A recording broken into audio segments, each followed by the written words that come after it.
Welcome to the Learn to Play portion of the video for our brand new board game, The Walking Dead. So joining me now are Scott Gaeta, who's the COO of Cryptozoic, Matt Hyra, one of our lead game designers, and William Brinkman, who is a part of the organized play and community team. So we're all going to sit down, play the game, and show you how to set this up to begin with. So first thing, you have to get all those components I showed you in that last video. If you haven't watched the unboxing video, check that out. And you're going to shuffle up the encounter cards and put those on the board here. Shuffle up the scrounge cards and put them on the board here. You're each going to pick a character from the show you want to play. I'm going to be Shane. I'm going to be Rick Grimes, because I like his hat. Yeah, you could have worn the hat. Nice. I'm Lori. All right. And I'm going to be Glenn. I am Asian. All right. So we've each picked out our character, which then we take our character card. We each have our marker associated with the character card. Those all go in the center of the board, and the center of the board is camp. We have our survivor tokens. We're going to keep the walker cards separate until they're necessary. We've put the small cards associated with each of the four corners of the board, which is the CDC, police station, department store, and abandoned car lot here, so that as you go around these corners, you're able to collect these cards. I'm going to let Matt actually walk you through. Everyone is going to start out with two allies. These are some of the co-stars of the program, and they'll keep you alive a little bit longer in the games. It's a 1 to 4 player game, so we've got the full 4-player experience here. And we are survivors of the zombie apocalypse. We're starting out at camp, but this is like the beginning of the very first show of the first season. We don't really trust each other. So this is a competitive game right now until bad things start happening, and then we're going to have to rely on each other to survive. When people die, the game turns kind of semi-cooperative. It's time to start helping each other out, or else there could be just too many zombies around. Once two of the players have turned into zombies, the game becomes fully cooperative. It's now survivors versus zombies. Killed by zombies, you're not out of the game. You turn into a zombie, and it becomes a very different play experience. And so that's what Matt's talking about. How do I turn into a zombie? Well, that happens when you have to fight the zombies. This is a Walker Pack card here, a strength of 8, and you're going to need to defend yourself against that attack. The game comes as a 6-sided die. It's kind of difficult to roll an 8 on a single 6-sided die. If you roll a natural 6 straight up, you always win. Doesn't matter how bad the odds are, all right? That 8 is kind of on the higher level of zombie attacks, but a 6 will always get you out of the jam. You'll always win, all right? Sometimes there are rewards for winning a fight. There are always penalties for losing a fight, as in you take a bite, all right? But in order to help your odds, one of the things to do is to use scrounge cards. And these cards are going to be in our hands, and they have various combat bonuses on them. Now, to beat an 8, a shotgun, that looks pretty good. That would give me a +5 to my roll. So I have to play this gun first before I roll. So roll your d6, add it. 5 plus 5 is a 10. I have equal or exceeded that 8. You can certainly play more than one weapon as well if you don't want to leave it up to chance. You can combine any number of your cards, but your cards are a limited resource. All right, if you look over here at this scrounge deck, it's not all that big, and we're going to be using up about half of it during the initial deal. We're each going to start with 5 cards, all right? We're going to not have too many items left around the greater Atlanta area to pick up. Once the scrounge deck is gone, it is gone. There's just nothing left for us to defend ourselves with. There's other cards on here that can help you out, like a shortcut. Most of these are weapons. There are lots of extra ways to do some movement modifiers, like shortcuts and giddy-ups, things like that. And even the very special non-lethal wound. These come in various quantities in the deck. So you'll see some things repeatedly and some things very rare, like a non-lethal wound. That can really save you. And as we watch the show, we see them make decisions that potentially put them at great risk, and they're always trying to manage their resources or where they are. And one of the things we wanted to capture in the game was the idea that you start off on, oh, I'm doing pretty good. I've got some resources. I can take care of these zombies. It's not too dramatic. The tension isn't too strong. But then as you move forward in the game, it gets worse and worse and worse as you run out of stuff. And the idea of absolutely running out of the scrounge cards where you have nothing left and it's just about die rolls and it becomes super dramatic was actually Scott's idea. Ironically, every time we play this game, that's usually what does me in. Now, how do you actually turn into a zombie? When you take a bite, when you fail at a combat, you take a bite. If you have any allies, you lose an ally when you take a bite. If you don't have any allies and you take a bite, your character takes the bite, you become a zombie. Indeed, yes, each character does have a special ability that you may use once per game during your turn, so use it wisely. Shane is a dastardly little fellow. He steals stuff from people. Rick, you've got a nice Magnum pistol over there you can shoot again. Glenn, you're a good scrounger and can get some good cards in your hand. And Lori, I can move a survivor one space. So the first thing I'm going to do is I'm going to roll the die to see how many spaces I get to move. I rolled a 2. Now the thing I want to decide first off is which of these 4 corners I want to go to first, because the objective of the game is to get to each of these 4 corners and then make it all the way back to the center. But each of these 4 corners, once you've arrived at it and defeated some zombies, you get a little card, and each of the cards has a special ability. And so I want to make sure that whichever the special ability is that I go for first, I believe is going to give me the greatest advantage for the completion of the rest of the game. The police station gives you a +1 to your die rolls when you attack. So you go to the police station and get a bag of guns. Department store is a good place to get an extra ally. That's where Rick initially met up with Glenn. And the abandoned car lot adds to your movement. And finally, the CDC is good to gain some extra scrounge cards. That's one you want to probably go to early, because if the scrounge deck starts to run out, then going there is not going to get you get anything. less, correct. Yeah, so also, to that end, there are only a limited number of extra allies around. So if you wait too long to go to the department store, these people could all be gone. And 1, 2. So now what does this say? After this encounter, take another turn. Right. So I have made the decision, and as you can see, there's 2 spaces out. There's a lot of different things going on. Everything from nothing, take another turn, to +2 to the attack on this space.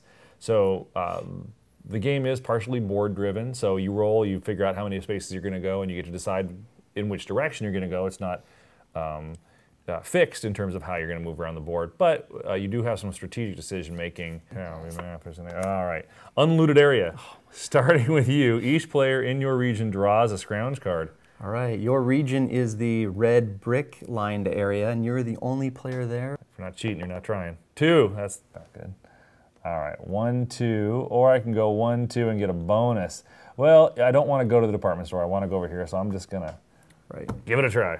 Yeah, these little brass bullet casings here are combat bonuses that are on board. They're abstracted like +1 is considered to be like you're on top of a car or a tank, and a +2 is on top of a building or behind a chain link point.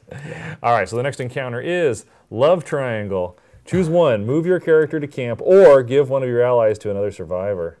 I don't know. All right, 1, 2, 3, 4, 5, 6, and my encounter is a hungry walker. It's a moderate strength at a 6, but if I lose, I have to get another encounter. So I'm going to use a big rifle on this one. Now the rifle says +4, but there's something else written on there. There is. If I was using this against a walker player, it would be worth +6. Oh, so it's better against other players. It is better against other players. I take a bite, and this now goes face down. These allies do not come back. Right. And guess what? I get walker with entrails, so my rifle shot basically, attracted some extra attention. I do not want to go down this quickly, so I am going to use my big shotgun. The shotgun has a penalty of loud if I roll a 1, but I did not, and 2 + 5 is just enough. If I'd rolled a 1, I would have lost the fight and had to have drawn another encounter, because shotguns can be very loud. That worked out for you. Yeah. And that is the good thing, you can be making these strategic decisions about how many or if to use cards based on whether or not they're going to be replaced, but once the scrounge deck runs out. Let's go with the handgun. Stays in play until the next player's turn. The good thing about the handgun is that some of the spaces actually require you to fight multiple opponents. Right. So the corners, you got to do 2 fights in a row. So when you have a handgun for the corner, you get to use it on both of the zombie attacks that happen. So 1, 2, 3, 4. You could use a shortcut right now. I have a shortcut. So I have a shortcut card. The shortcut card says that I may move your character 1 space or move another character up to 4 spaces. So some of the cards are good for you and even better when you're helping someone else out. Now I'm on the police station. So the things about the corners are you got to do 2 encounters. If you win both those encounters, 1 at a time, then you actually get to take the corner square piece, and that becomes one of your additional abilities. Once you've gotten all 4 corners, get back to the middle, you win. Surrounded. Each player in your region must fight current player. If you win this fight, draw a scrounge card. So who rolls first? Do I roll first since it's my... Yep, your turn, you roll So I'm going to go ahead and just roll a 6. So that means I get one of those corner cards. Indeed. So now I am at the police station, I add 1 to my attack rolls. 1, 2, 3. And notice that I rolled a 4, but I stop on a 3 because the corners all have stop signs there. You must stop whenever you hit a corner. You don't have to roll exactly. Very clever. So my first encounter of 2 is the Walker Horde. Ow, is that a 1-of in the deck too? No, it's not, but it is the highest difficulty. I don't take have that a ally shotgun. for you right now. Yeah, unless I roll a 6. Oh, I got a 1 out of the way. All right, so the Horde, there you go. And I lose an ally. I currently have no more red shirts on this second attack. So, ooh, Out of reach. Out of reach. This is also a 1-of in the deck. Bested that encounter, and That's I now it. get the Abandoned Car Lot. All right, right. there we go. Subsequent turns, so yeah, you're all the way there. Nicely done. All right, I have the handgun, which is also Very great on the nice. square Very nice. because it'll be in play for both encounters. Right. Oh yeah. So I have to roll a 2 or better. Oh, I hired it up. unless you have Axe. an axe. I do not have an An axe. axe is the only card that you can play after the die roll in combat. It gives you a +1, and anyone can play that to help you. Second encounter. Walker Raider. If I lose this fight, I suffer no bites, but I discard 2 random scrounge cards instead. I'm just gonna roll it. There it is. You're going to get it. I can feel it. There it is. 3+3, you got there. Yep. right. This one is always interesting. You're lucky you had the handgun because it's rough to try to play weapons Yeah. against this because if you fail, it's like losing 3 scrounge cards. Yeah. So, but it doesn't take any of your allies. It just rifles through your stuff. So All right, the CDC is yours. CDC. And What's the CDC do for you? I either get to draw 2 scrounge cards or put the bottom card of the scrounge discard pile into my hand. I'll play a shortcut. Or we can make googly eyes at Lori. All right, your first one. All right, here First we go. encounter. Personality conflict. Choose one. Discard 2 random scrounge cards or put one of your allies back into the ally pool. Ugh, I'd rather have scrounge Yep, cards that's than one of allies. those. Now that stays that's active, right? face up, right? Yeah. Your ally basically just leaves, but one of us can make friends with What a your jerk. ally. I Just know. walked away. Ah, there. Yeah, makes sense. They know the sure. real Rick. Yeah. Walker pack. I'm gonna use the crossbow +2. And then my Crossbow allies comes to back this. to your hand when you roll a 5 or 6 because they were collecting crossbow bolts after Yeah. straight out of the zombie heads was seems to be a good idea. All right. So now you survived the 2 encounters, and we should make Correct. that clear. You don't have to beat the 2 encounters at the corner. You Yep. just have to survive. And Just that's have the to thing survive. about the Walking Dead universe is rescue a survivor. If you win this fight, gain an ally. A 9.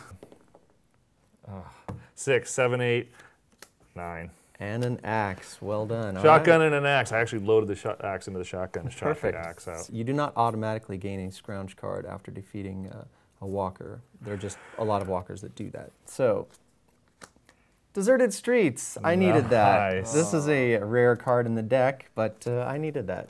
Luck doesn't come easy in No the apocalypse. encounter. Now I have the abandoned car lot, so I can make that a 5 if I choose. So I'm going to go 1, 2, 3, 4. Well, I might as well go 5 just to get that little bit closer. Glenn's trying to get to the police station. I Ooh. rolled a 6. 1, 2, 3, 4, 5, 6. And do I have a shortcut? I do have a shortcut. I'll Whoa. be able to get into the police station. I'm gonna play the giddy up, All right, giddy up is +3 movement. so I'll get there. You're there. It's that horse. Remember when you rode a horse? right. Yeah, it's only fitting that you get it. Surrounded. Each player in your region must fight. Oh, well, Nice. it's actually just the 2 of us. You're still in the red region over there. Well, I am going to break out the big time 2 baseball bats. Dual wielding baseball bats. I Yeah, like baseball bats are great because if I win the fight, I get them back, but only if I only play cards with named baseball. Take it. it. There you go. Although now you'll lose the baseball bat for that. Oh well. All right, and now I'm going to roll, and I need